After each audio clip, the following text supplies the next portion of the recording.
Promotor, eu queria tocar um pouco mais e me aprofundar na questão que reflete o aparelhamento do crime organizado no setor público. A operação recente mostrou, que eles começam a se apropriar de empresas de transporte público e outras empresas de serviços básicos da população, concorrem a essas licitações, ganham e operam esses serviços como uma forma de lavar dinheiro. E aí, quando as autoridades são questionadas, elas se colocam como que incapazes de descobrir, de impedir que esses criminosos possam participar, ou seus laranjas possam participar desses esquemas, dessas licitações. O que o senhor descobriu e vocês descobriram se aprofundando nesse trecho da investigação? E realmente as autoridades, elas não têm ferramentas hoje para impedir que essas pessoas ocupem esses lugares de prestadoras de serviço básico à população aqui no país, principalmente aqui no estado de São Paulo? Veja, eu vou tentar responder por partes. Claro, por favor. Com relação às operações do Ministério Público, que não foram só do Ministério Público, foram operações conjuntas que envolveram as polícias civil e militar, envolveu a Receita Federal, envolveu o CAD, envolveu o COAF e envolveu o Tribunal de Contas também. Nós conseguimos comprovar o que já havia rumores há muitos anos, há décadas, de que o PCC, por exemplo, participava do sistema de transporte público no município de São Paulo. No início, através daquelas cooperativas de vans, e hoje, infelizmente, ele se apoderou do controle acionário de algumas empresas que ganharam licitações milionárias do município. Então, dizer que o Estado, o município, que esses entes federados, eles são incapazes, e que isso é função da polícia ou do Ministério Público, eu acho que é um pouquinho de cegueira deliberada. Desculpe a sinceridade. Imagina, um ótimo termo. Cegueira deliberada. Avestruz que enfia o pescoço. De cegueira, porque a maioria dessas prefeituras, do próprio Estado, do governo federal, eles têm as procuradorias, eles têm as controladorias, eles têm órgãos, inclusive no setor de licitação, que são responsáveis por isso. Eu, às vezes, brinco, às vezes bastava dar uma... Eu até criei, brincando, um novo verbo, que é dar uma gulgada, fazer uma pesquisa de fonte aberta, que você iria descobrir, por exemplo, que criminosos, traficantes internacionais procurados, inclusive, pela polícia, participaram em nome próprio como sócio de empresas que venceram licitações bilionárias. Não é crível que nenhum setor do serviço público possa ter detectado. Então, dizer ou jogar a responsabilidade para o Ministério Público ou para as polícias é um pouco, como eu disse, talvez de cegueira deliberada ou mesmo de ingenuidade. Eu acho que o que se precisa e o que eu tenho defendido hoje é um compliance antimáfia no setor público. As grandes empresas hoje não têm um setor de compliance. Como que seria isso, doutor? Olha, eu acho que, na verdade, as próprias prefeituras, o próprio governo deveria ser obrigado, inclusive por lei, a criar um setor que pudesse, nessas grandes licitações, porque a gente está falando de dinheiro público, de que ela possa, por exemplo, fazer uma filtragem e separar as empresas que não são idôneas ou aquelas que têm direção suspeita, daquelas que são idôneas e outras práticas mais que são cabíveis ao compliance. Compliance nada mais é do que uma prevenção, você agir preventivamente. O que acontece hoje é que os criminosos já descobriram que a atuação do Ministério Público, inclusive, ela é reativa, e da própria polícia. Nós precisamos ser mais proativos. Claro que a gente não tem muito tempo e nem estrutura para isso. Eu, graças a Deus, tenho a possibilidade de coordenar essas forças-tarefas, e o que nós nos propusemos nessa coordenação, junto à Procuradoria-Geral, foi de fazer trabalhos que a gente pudesse, por exemplo, restaurar ou devolver aos cofres públicos, mudar a governança pública em algum setor, que eu acho que a gente está tentando fazer. né? No caso do transporte público, você pode ter certeza que nós jogamos luz sobre o problema, nós acabamos abrindo ali uma caixa de Pandora, muita coisa ainda vai ser desvendada, né? A gente está trabalhando no material que foi apreendido, isso já teve repercussão no cancelamento de contratos, cancelamento inclusive administrativo, que é bom que ocorra, né? Porque isso está previsto na lei. Então, o que a gente pretende fazer hoje é isso, né? Uma atuação mais proativa e preventiva. Porque como era a atuação do Ministério Público? E eu acho que isso é esperado pelos criminosos.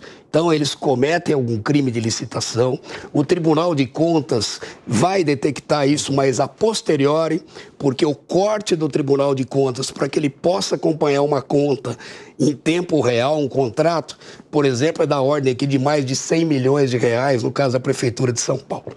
Então, um contrato menor que isso não será acompanhado em tempo real, até porque não tem estrutura para isso. Então, daqui a 5 anos, por exemplo, se detecta que houve uma fraude.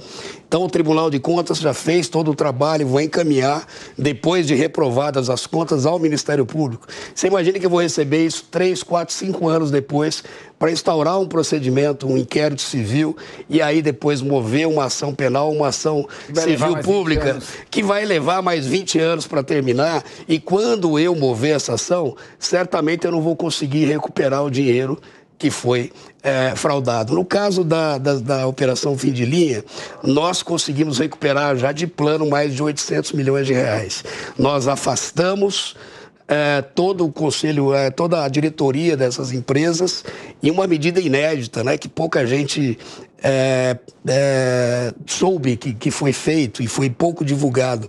Nós utilizamos uma lei de licitação, a lei de licitação, para pedir, para obrigar a intervenção do poder público, da prefeitura, naquelas empresas.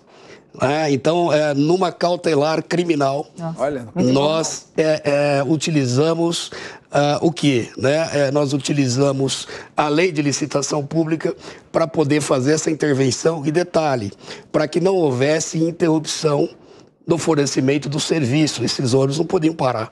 Eles transportam, essas empresas, mais de 15 milhões de usuários por mês. São mais de 2 mil ônibus rodando. Então, a gente precisaria intervir, nós precisaríamos recuperar esse dinheiro, afastar os diretores e manter a empresa em funcionamento, que é o que está ocorrendo agora. Capês, eu vi que você te chamou a atenção o movimento que eles fizeram para chegar no resultado. Por quê? Não, porque é o seguinte, você, através de empresas de ônibus, postos de combustível, você faz muito recolhimento em dinheiro. É muito fácil você fazer a lavagem. Agora, eu queria também perguntar, dentro disso, nós temos visto operações importantes, como a Operação Escudo, aqui no litoral de São Paulo, na Baixada. Perguntar, em primeiro lugar, por que em regiões litorâneas, com morros, na Baixada, no litoral norte, litoral sul, em tese, favorece mais o crescimento do crime organizado? É verdade isso ou está bem espalhado no estado de São Paulo, por exemplo? Em segundo lugar, essas operações que a gente vê, muitos no Rio de Janeiro, com a polícia subindo o morro, trocando tiros, qual é a eficiência prática disso? São ações midiáticas, mas que não são seguidas de uma investigação rotineira. Até que ponto, então, a penetrar no reduto do crime organizado, sem o respaldo de uma investigação e sistema de força-tarefa, traz algum resultado efetivo e prático? Olha, eu penso o seguinte, né? Vamos separar o joio do trigo.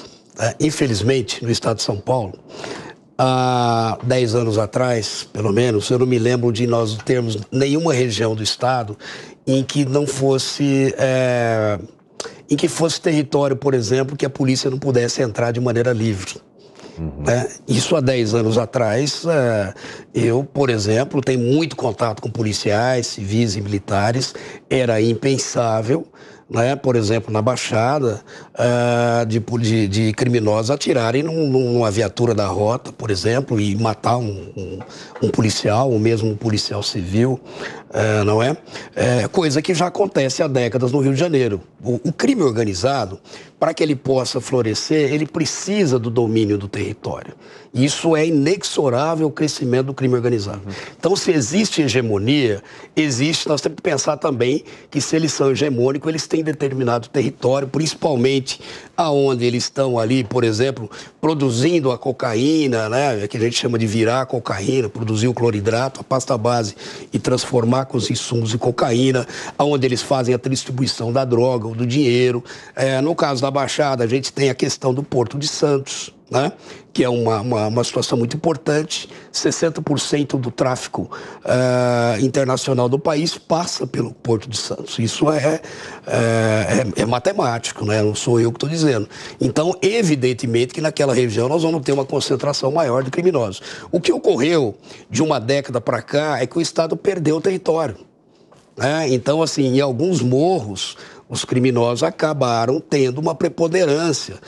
Não vou dizer que o São Paulo está como o Rio de Janeiro, mas quando o governador do estado esteve aqui numa comunidade, estava em campanha, esteve numa comunidade, ele foi cercado, a comitiva dele foi cercado por traficantes. E um policial da rota me disse à época que eles estavam perguntando o que era. Falei, mas peraí, a polícia tem que perguntar para entrar numa favela? Doutor, porque senão vai ter atrito ali, vai ter troca de tiros. Então, assim, isso há 10 anos atrás era impensável. Eu penso que em alguns locais o Estado precisa retomar o seu território. E não é que eu sou crítico às operações pontuais, elas precisam ser feitas, o Estado precisa dar uma resposta.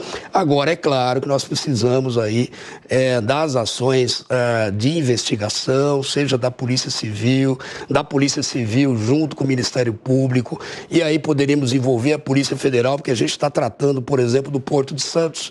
E eu acho, assim, impensável você resolver um problema na Baixada divorciado do Porto de Santos e entender que aquilo lá, por exemplo, é uma área ou da Marinha, ou da Polícia Federal, ou só da Receita Federal. É como se o traficante fosse até a porta do porto, dali para frente a polícia não pode fazer mais nada. E a gente acaba não conseguindo trabalhar em conjunto. Não sei, doutora, se eu estou talvez divagando, mas é um diagnóstico que a gente tem feito. Então precisa de um trabalho de investigação, um trabalho que talvez devesse ser feito por forças-tarefas de várias instituições, né? E é um trabalho para você começar agora e terminar na semana que vem. Essas são operações, como eu disse, elas são importantes, né, para dar uma resposta para a criminalidade, uma resposta à população, mas a gente precisa identificar o problema, quem são os principais fornecedores, quem são, por exemplo, aqueles traficantes que estão lá como sintonia daquela região, e aí, através de medidas de investigação e medidas judiciais, nós conseguimos os mandados para poder detê-los.